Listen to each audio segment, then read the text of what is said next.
Vous est-il arrivé de vous poser la question de savoir pourquoi est-ce que nous faisons des rêves?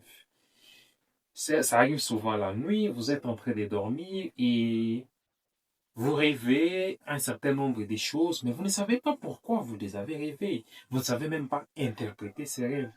Pourquoi est-ce que nous rêvons? C'est ce que les scientifiques ont essayé de répondre au fil des années. Et aujourd'hui, nous allons voir quelques raisons qui font que nous rêvons chaque nuit. Bienvenue sur cette chaîne, la psychologie en Afrique, la seule qui vous parle de la psychologie dans le contexte africain. Si vous n'êtes pas encore abonné, je vous demande de vous abonner dès aujourd'hui pour suivre mes prochaines vidéos. Alors, la première personne à explorer les rêves, c'était Freud, Sigmund Freud, qui est un psychanalyste, le fondateur de la psychanalyse. Freud a tenté d'étudier déjà les rêves. Il sort à l'année 1900 un livre qui s'appelle L'interprétation des rêves. Et dans ce livre, Interprétation des rêves, Freud explique que nous rêvons pour accomplir les désirs dont on avait pendant la journée. Donc, pour Freud, les rêves est l'accomplissement du désir. C'est-à-dire, pendant la journée, vous aviez des désirs. Vous vouliez faire quelque chose, mais vous n'aviez pas fait cette chose-là, pour une raison ou pour une autre. Et donc, pendant la nuit, ces désirs rentrent dans votre rêve et vous montrent que vous êtes en train de réaliser ces rêves. C'est le cas, par exemple, si vous vouliez avoir de l'argent pendant la journée, mais que vous n'avez pas eu l'occasion d'avoir de l'argent, pendant votre rêve, vous pouvez rêver que vous avez de l'argent. Alors, ça ne veut pas dire que vous avez cet argent-là maintenant, mais les rêves vous font croire que vous avez cet argent pour vous aider à penser que vous avez accompli ces désirs de la journée. Il y a beaucoup d'exemples qu'on peut donner dans ce sens-là. Deuxième chose, les scientifiques ont trouvé que nous rêvons justement pour oublier. Notre cerveau absorbe une quantité infinie d'informations, beaucoup d'informations. Et donc, à un certain moment, si il n'arrive pas à choisir parmi ces informations ce qu'il faut garder, et donc il ne pourra pas résister. C'est pour cette raison-là, pendant les rêves, on rêve certaines choses pour justement oublier ce qui s'est passé pendant la journée, en remplaçant les informations, on a d'autres informations que ce qui s'était passé pendant la journée, et donc les rêves agissent dans notre cerveau pour nous permettre d'oublier et parfois d'oublier des choses négatives qui se sont déroulées pendant notre journée et garder le focus sur les nécessaires.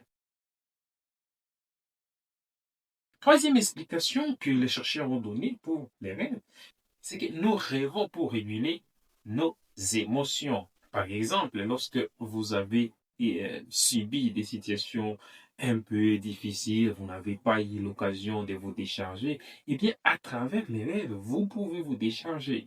À travers les rêves, vous pouvez rêver, vous êtes en train de pleurer, vous êtes en joie.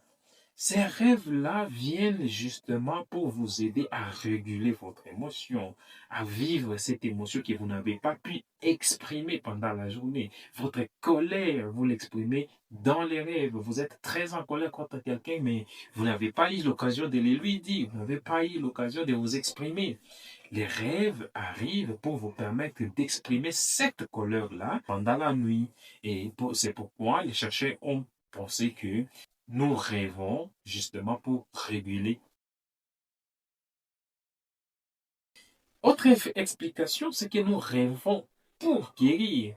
Eh bien, il faut savoir que nous sommes dans un monde où nous vivons beaucoup de stress presque chaque jour.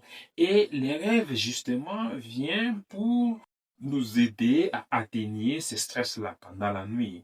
Vous avez vécu des situations stressantes pendant la journée, tout au long de la journée. Et donc, pendant la nuit, vous, vous rêvez que vous êtes apaisé, vous vous trouvez dans une situation plaisante, dans un bon confort. Et c'est comme ça que les rêves nous aident à atténuer les niveaux de stress que nous avons vécu pendant la journée ou même des stress passés. Et donc, pour les chercheurs, c'est que nous rêvons pour guérir. La dernière explication, c'est que nous rêvons pour nous souvenir. Souvenez-vous, nous avions dit déjà que nous rêvons pour oublier, mais parfois nous rêvons aussi pour nos souvenirs. Imaginez, vous êtes pendant la journée et vous réfléchissiez, vous cherchez des solutions pour faire une telle ou une autre chose. Pendant la journée, vous n'arrivez pas à trouver la solution. Mais subitement, pendant la nuit, vous rêvez en train de réaliser quelque chose que vous aviez cherché à le faire pendant la journée. Les rêves vous permettent, à,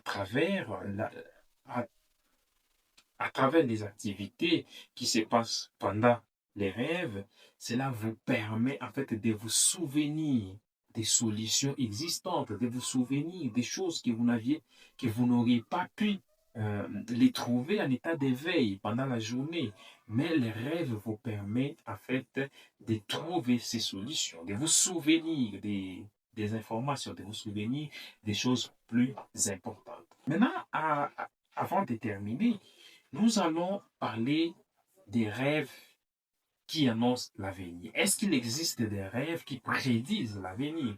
La réponse à cette question, selon Sigmund Freud, est non. Il appelle des rêves prémonitoires. Et pour Sigmund Freud, il n'y a pas de rêves prémonitoires. Parce que, souvenez-vous, nous avons dit au début que les rêves, c'est l'accomplissement du désir. Et donc, si les rêves est l'accomplissement du désir, c'est qu'on ne peut pas avoir un rêve qui prédit l'avenir. Ce qui va arriver, par exemple, après avoir rêvé, ce que vous avez rêvé est réalisé 2 jours, quelques semaines après.